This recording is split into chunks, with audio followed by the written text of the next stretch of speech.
له ما في السماوات وما في الأرض. لو هتقف على الآية تبدأ الآية من جديد: الله الذي له ما في السماوات وما في الأرض.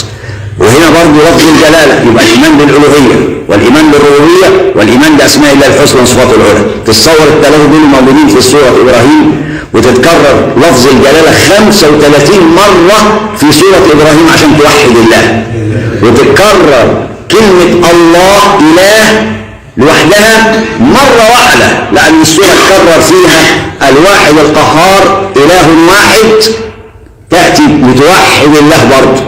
وتأتي برضه 16 مرة في أسماء الله كلمة رب العالمين سبحانه، تيجي 16 مرة في السورة من أولها لآخرها.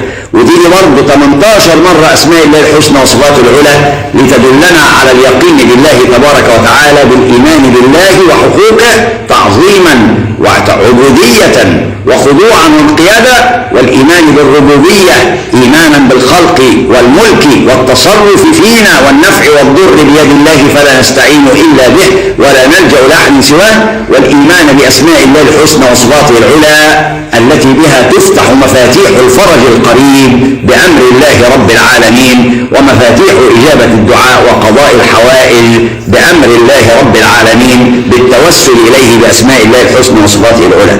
ويأتي قول الله تبارك وتعالى: وما أرسلنا من رسول إلا بلسان قومه ليبين لهم، فيضل الله من يشاء ويهدي من يشاء وهو العزيز الحكيم. ويأتي قول الله تبارك وتعالى أيضا: وقال موسى إن تكفروا أنتم ومن في الأرض جميعا فإن الله لغني حميد. سبحانه وتعالى تأكيد على عقيدة.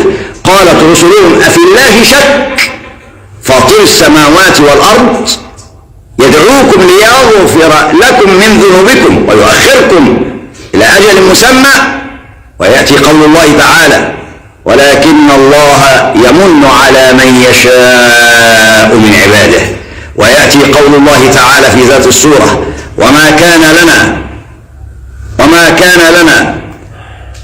كان لي عليكم من سلطان إلا أن دعوتكم فاستجبتم لي. ده الشيطان نفسه بيعترف بهذا، ولا مش سلطان عليكم، ده أنا مجرد بس أنتم اللي اتصرفتوا وأنتم اللي مشيتوا. وكذلك يقول الله تبارك وتعالى: وما كان لنا بسلطان إلا بإذن الله. وقال تعالى: وعلى الله فليتوكل المؤمنون. الأولانية هي وعلى الله فليتوكل المؤمنون. قالت لهم رسلهم إن نحن إلا بشر مثلكم ولكن الله يمن على من يشاء من عباده وما كان لنا أن نأتيكم بسلطان إلا بإذن الله وعلى الله فليتوكل المؤمنون. شوف الآية اللي بعدها على طول تقول إيه؟ وما لنا ألا نتوكل على الله وقد هدانا سبلنا ولنصبرن على ما آذيتمونا.